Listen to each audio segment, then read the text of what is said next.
this is my top one takeaway for the TCF test, for the French test. And if you are not following me right now, I'm doing study with me the entire day. I'm going to be doing this until my first test. That's going to be September 23rd. And then if I don't pass, I have another test scheduled already. It's going to be October 3rd.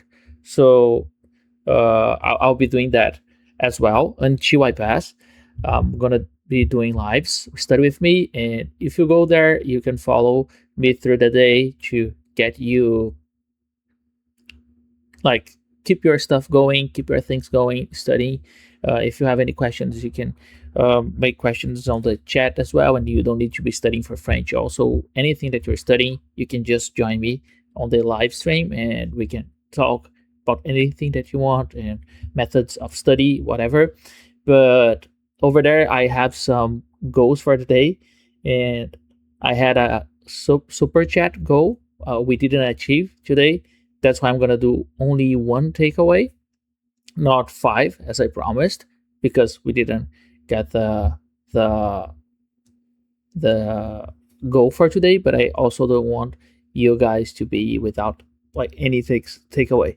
And the biggest one that I have for you guys is the order that you can solve the question. The test by itself has different different points for you to like solve the question. So for the question 1 to 4 is 3 points each.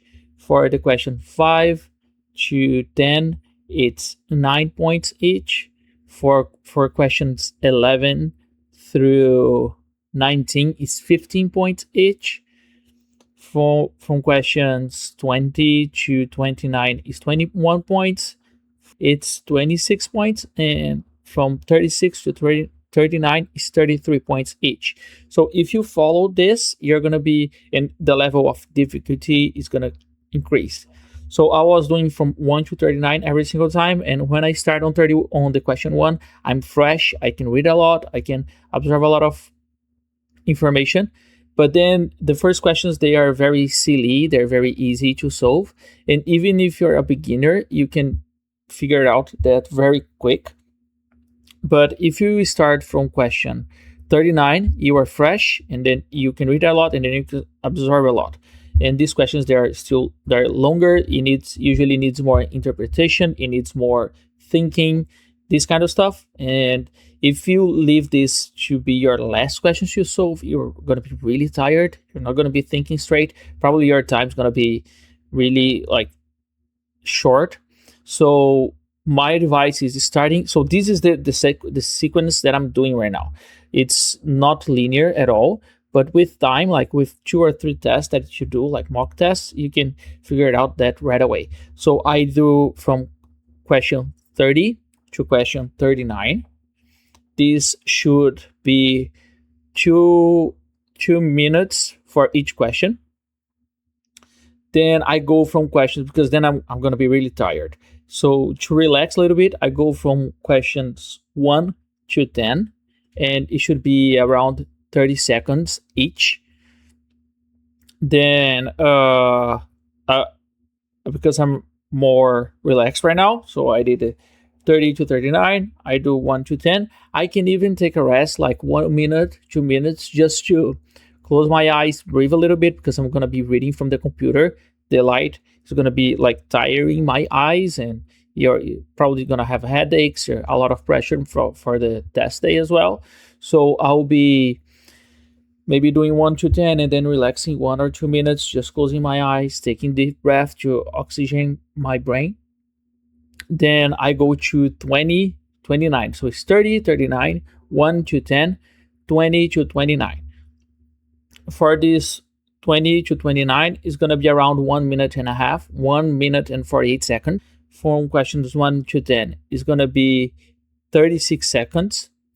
From questions 20 to 29, it's going to be 1.48. So 1 minute and 48 seconds. And then lastly is going to be questions 11 to 19. It's going to be 1 minute and 7 seconds for each one. If you follow these, you still have 2 minutes. That's like for your, if you need to rethink or you're gonna think more about one or two questions. To be honest, if you are really tight on time, I would skip questions 1 to 10. I would skip that. I would just guess it. If you really need the points, because this doesn't will not make a lot of difference for you.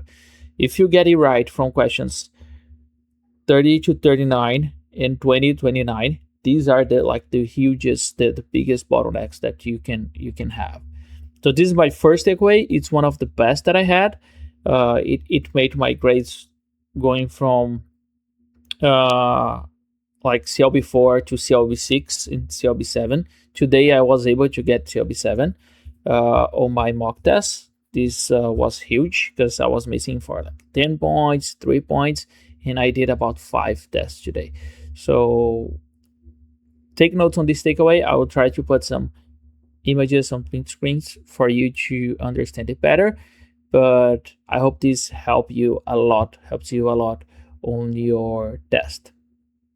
See you next time, and follow me on to study more. And if you are able to give me super chats, and we can give you more takeaways that are practical takeaways, move you further on your test.